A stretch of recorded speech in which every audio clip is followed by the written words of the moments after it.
मला खरं तर फक्त हसावं वाटतंय.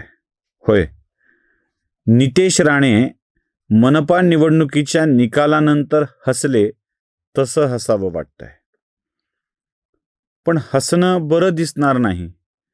विषय जरा वेगळाच मांडायचा आहे म्हणून मी हसत नाही आहे. बाकी नितेश राणेंचं तेच हास्य माझ्या मनात आहे. कारण काय आहे, आम्हाला मनातल्या भावना दडवून ठेवत व्यक्त होता येत नाही. ते का ते मी सांगतोय. कित्येक म्हणी मराठीत आहेत. लगीन आहे लोकाचं, नाचतं येड्या, पूर्ण तुम्ही करा. असा प्रकार सगळा होतोय. आपल्याकडे एक पक्ष आहे, ज्या पक्षाचं नाव महाराष्ट्र नवनिर्माण सेना आहे. या पक्षाचं अस्तित्व महाराष्ट्रात आहे असं पक्ष सांगतो. पण या पक्षाचं अस्तित्व मुंबईच्या पलीकडे कुठे दिसत नाही. बाकी ठिकाणी अस्तित्व दिसणं म्हणजे काय, तर 2-4 झपके विरोधात बोलणाऱ्या माणसाला मारून खट्याक करणे म्हणजे पक्षाचं अस्तित्व. आपल्या विरोधात बोलणाऱ्या तोंडांना थोबाड म्हणून त्याला रंगवल्याचा अभिमान आणि आनंद वाटणाऱ्यांचा हा मुंबई नवनिर्माण सेना, मनसे नाही ते मुनसे आहे. या मुनसेच्या नेत्यांना, मुनसे म्हणजे मुंबई नवनिर्माण सेना, तेवढ्यापुरतं ते मर्यादित आहे म्हणून काही प्रभागापुरतं. मुंबई सुद्धा बृहन्मुंबई नाही, अख्ख्या मुंबईत नाही, मुंबईच्या दक्षिण भागात, दक्षिण मध्य मुंबई पुरता मर्यादित असतील हा पक्ष. आपल्या पक्षात महाराष्ट्र आहे. आपण मराठीचा मुद्दा घेऊन चालतो म्हणून दुसऱ्यांनाही शिकवण्याची पद्धत या पक्षात लागू झाली आहे. ते महाराष्ट्र नवनिर्माण सेनेचे प्रमुख सर्वे सर्वा एक हाती सत्ता सम्राट राज ठाकरे यांनी एक विलक्षण विधान केलं. ते म्हणाले की राष्ट्रवादी काँग्रेस पक्षाचा अध्यक्ष पाटील असावा, पटेल नको. मला राज ठाकरेंनी शरद पवारांच्या विरोधात केलेलं एक विधान आठवलं. राज ठाकरे म्हणाले होते, शरद पवारांच्या राष्ट्रवादी काँग्रेस पक्षाच्या स्थापनेपासून जातीपातीचं राजकारण सुरू झालं.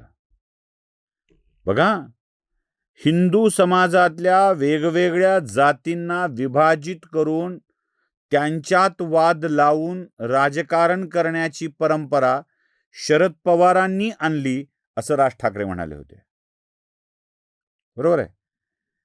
याच शरद पवारांनी स्थापन केलेल्या पक्षातील एका भागाने म्हणजे राष्ट्रवादी काँग्रेस पक्षाने आपला अध्यक्ष पटेल नको पाटील करावा असं विधान राज ठाकरेंनी केलेलं आहे. हा राज ठाकरेंचा रास ठाकरे का होऊ लागलाय? हा राज ठाकरे होणंच आहे. राज ठाकरे नाही, रास ठाकरे होणं आहे. ज्यांना जातीपातीचं राजकारण नको वाटत होतं ते पाटील असावा, पटेल नको अशा स्वरूपाचं विधान करू कसं शकतात? आश्चर्य आहे ना. याही पेक्षा माझं पुढचं म्हणणं आहे, राज ठाकरे साहेब, तो पक्ष महाराष्ट्र नवनिर्माण सेना नाही आहे, राष्ट्रवादी काँग्रेस पार्टी आहे. त्या पक्षाचे दुसऱ्या राज्यात खासदार, माफ करा खासदार नाहीत पण आमदार तरी आहेत. काही ठिकाणी त्यांचं अस्तित्व आहे. ते परप्रांतीयांचा दुस्वास करत नाहीत. ते मराठीच असला पाहिजे असा आग्रह करून गुजराती कंत्राटदारासोबत संधान साधत नाहीत. ते अदानीला शिव्या घालून अंबानीच्या स्वागतासाठी दारात हजर होत नाहीत. त्यांचे अदानी अंबानी सोबत फोटो काढून ते अदानी अंबानीला शिव्या घालत नाहीत. ते राष्ट्रवादी काँग्रेस पक्षाचे लोक आहेत, महाराष्ट्रवादी काँग्रेस पक्षाचे नाहीत. शरद पवारांचा पक्ष हा पश्चिम महाराष्ट्रवादी काँग्रेस पक्ष झालाय. आता तो बिचारा काठेवाडी पुरता उरलाय, सोडून द्या. पण पटेल, पवार, म्हणजे सुनेत्राताई पवार आता पटेल, पवार, तटकरे, भुजबळ, मुंडे, मुद्दाम नावं घेतोय मी ही, यांचा पक्ष हा महाराष्ट्राचा उरलेला नाहीये, तो राष्ट्रवादी आहे. त्यामुळं त्यांच्या पक्षाचा अध्यक्ष कोण असावा याचा निर्णय त्यांना घेऊ देत. राज ठाकरेंचं कसं झालंय, उशिरा उठल्यामुळं रात्रीत काय घडलंय ते लक्षातच येत नाही. आज झालं का असं सकाळी उठून म्हणावं लागतं, तेही उशिरा उठल्यामुळं. त्यामुळं त्यांना आपलाच पक्ष आणि आपल्याच पक्षाच्या अस्तित्वा इतकं अन्य पक्षांचं अस्तित्व आहे असं वाटत राहतं. कुपमंडूक वृत्ती म्हणतात याला. आणि झालंय काय, त्यांचे अशाच संबंध जुळले ते उद्धव ठाकरेंच्या सोबत. उद्धव ठाकरेंचं हे अस्तित्व असंच झालंय की संपूर्ण महाराष्ट्रात कुठे उरलंय काय, जे काय आहे ते मुंबई पुरतं. मुंबई महाराष्ट्राचीच, मुंबई मराठी माणसांचीच, आम्ही म्हणजे मराठी माणूस. किती लिमिटेशन असतं बघा. म्हणजे एक तर मुंबई फक्त महाराष्ट्राची, त्यातल्या त्यात फक्त मराठी माणसांची, म्हणजे महाराष्ट्र हा मराठी माणसांच्या व्यतिरिक्त कोणाचाच नाही आहे. त्यातल्या त्यात मुंबई मराठी माणसांची, मराठी माणूस म्हणजे आम्हीच, बाकी कोणी मराठी माणसं नाहीतच, त्यांची मुंबई.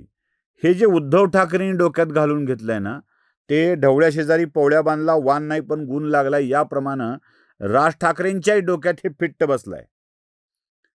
मुंबई मराठी, मुंबई मराठी, आपला पक्ष उद्धवचा पक्ष तेवढ्यापुरताच आहे. आणि मग त्याच वर्तुळात राहून तेच बघून राज ठाकरेंना इतर पक्ष सुद्धा फक्त महाराष्ट्रापुरतीच असं वाटायला लागतं. आणि मग ते राष्ट्रवादी काँग्रेसला सल्ला द्यायला लागतात, पटेल नको, पाटील हवा. कशाला जातीय विचार पेरताय राजसाहेब? आपण ज्यापासून वेगळं व्हायला बघितलं होतं ते पुन्हा अजून आपण आणताय. हे सगळ्यात दुर्दैवी आहे, हे सगळ्यात दुर्दैवी. आणि दुसरा प्रश्न, पक्ष त्यांचा, ते बघतील कुणाला अध्यक्ष करायचं, कुणाला उपमुख्यमंत्री करायचं, कधी करायचं, कसं करायचं. त्यांचा नेता गेलाय, त्यांच्या नेत्याच्या परिवारात त्याला कुणाला करायचं की नाही ते ठरवतील. म्हणजे तुम्हीच म्हणता ना, माझा पक्ष आहे, मी ठरवीन. तुम्ही ठरवणार का माझ्या पक्षात काय करायचं? किती वेळेला बोललात तुम्ही राजसाहेब ठाकरे पत्रकारांच्या समोर, पक्ष माझा आहे, मी ठरवीन, तुम्हाला सांगून घेऊ का निर्णय, तुम्हाला विचारून घेऊ का निर्णय, असं पत्रकारांनाच आपण बोललात ना. मग त्यांच्या पक्षाचा प्रमुख करणे, त्यांच्या पक्षाचा उपमुख्यमंत्री करणे, याचा निर्णय कोण घेणार? तेच घेणार ना, का तुम्हाला विचारणार? तुम्हाला कशाला विचारायचं? त्यांचा पक्ष राष्ट्रवादी, तुमचा पक्ष महाराष्ट्रापुरता, त्यात मुंबईपुरता. पक्ष त्यांचा, धोरणं त्यांची, विचार त्यांचे. त्यांना सत्तेसोबत येता का म्हणून चांगली संख्या असल्यामुळे विचारलं, ते गेले सत्तेसोबत. तुमची संख्याच एवढी नाही की तुम्हाला कोणी चला म्हणेल. कशाला म्हणतील?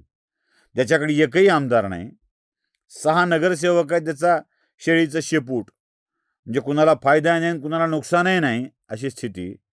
अशा वेळेला तुम्हाला मनपात सुद्धा सत्तेला येता का सोबत म्हणायला कोणी तयार नाही.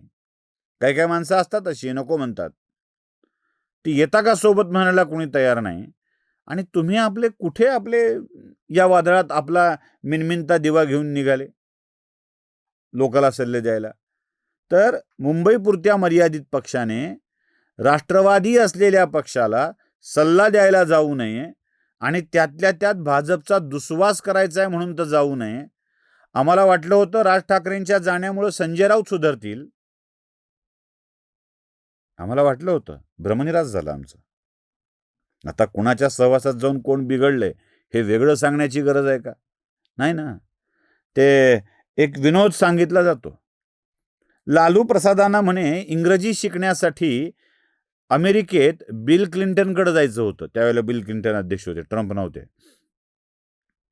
क्लिंटनने सांगितलं मी इंग्रजी शिकवतो, पण अट एक, या वास्तव्याच्या काळामध्ये वर्षभर राहावं लागेल. या काळामध्ये बिहारमध्ये कुणालाच फोन करायचा नाही, अगदी बायकोला सुद्धा करायचा नाही. विनोद आहे हा, प्रत्यक्षात घडलेला नाही आहे.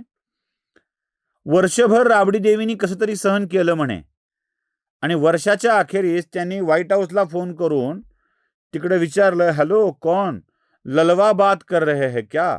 तर तिकडून आवाज आला, बिलवा बोल रहे हैं. हे इंग्रजी शिकले नाहीत. बिल क्लिंटनला मात्र बिहारी मस्त यायला लागली म्हणे.